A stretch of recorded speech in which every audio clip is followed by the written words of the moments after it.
నేను విజయసాయిరెడ్డిని కలిసింటే ఇప్పటికి దాదాపు నువ్వు చెప్పే ప్రకారం అయితే 5-6 ఏళ్ళు అవుతుంది. మళ్ళీ అప్పుడే చెప్పాలి కదా. నేను అపోజిషన్లో ఉన్నప్పుడు మీ మీద అన్నిటికీ నేను వివేకానంద రెడ్డి ఇష్యూ కానీ పొలిటికల్ కానీ మిమ్మల్ని ఘాటుగా విమర్శిస్తా వస్తానే కదా. మళ్ళీ అప్పుడే చెప్పాలి కదా. తర్వాత ఇప్పుడు ఎందుకు చెప్తారు ఆ టాపిక్? తర్వాత మిమ్మల్ని 2-3 ప్రశ్నలు అడుగుతా, వాటికి నీకు చేతనైతే నువ్వు సమాధానం చెప్పు. ఇప్పుడు ఏదైతే నా మీద ఆరోపణలు చేస్తారే మీరు 2014లో అప్పటికి మీరు ముఖ్యమంత్రి అభ్యర్థి, జెడ్పీటీసీ ఎలక్షన్స్, ఎంపీటీసీ ఎలక్షన్స్ వచ్చినాయి, అంటే మున్సిపాలిటీ ఎలక్షన్లు అయిపోయినాయి. దాని తర్వాత ఎంపీటీసీ జెడ్పీటీసీ ఎలక్షన్లు వచ్చినాయి. అంటే ఒక నెల ముందు అంతే. ఈ ఎలక్షన్లు అయిపోయి రిజల్ట్ కూడా డిక్లేర్ చేయలే. మళ్ళీ ఈ రిజల్ట్ కూడా దానికి ఎఫెక్ట్ పడుతుందని రిజల్ట్ కూడా ఆపి మళ్ళీ జనరల్ ఎలక్షన్ చేసి తర్వాత అప్పుడు మళ్ళా ఆ తర్వాత ఈ రిజల్ట్ను అప్పుడు డిక్లేర్ చేసినారు. అప్పటికి నేను కాన్స్టిట్యున్సీ ఇన్ఛార్జ్ కూడా కాదు, జస్ట్ మా మండల స్థాయి, ఆ మండలం ఎలక్షన్ చూసుకుంటున్నా.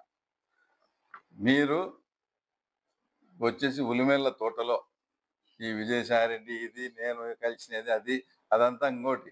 స్వయంగా నువ్వే కూర్చొని మాట్లాడినావు, నేను అవినాష్ రెడ్డి కూర్చొని మాట్లాడినాం. ఏమి మీరు డబ్బులకు లాలించుకోండి, ఆ రోజు నాకు కస్నూరు ఎంపీటీసీ తెలుగుదేశం బ్యానర్ మీద ఏకగ్రీవంగా ఇచ్చినారో చెప్పాలా.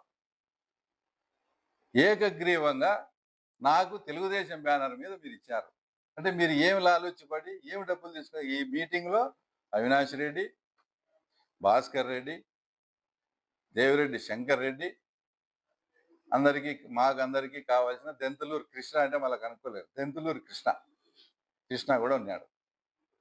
అంటే అది లాలుచ్చా, ఇది లాలుచ్చా. ఇంకా ఘోరమైన విషయం ఏంటంటే ఏదో డబ్బుల కోసం అమ్మడపోయినామా అది ఇదని మారుతున్నారు కదా.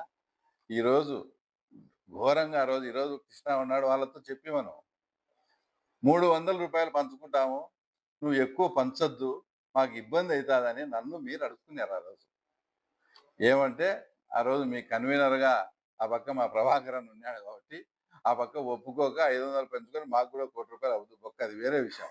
అంతటి డబ్బు మీద వ్యామోహము, డబ్బు మీద కక్కుర్తి మీకుంది. మాకు ఎక్కువ డబ్బు ఖర్చు అవుతుంది, 300 పంచుకుందామని. ఆ రోజు ఇది ఉలిమెల తోటలో జరిగిందా లేదా 2014లో.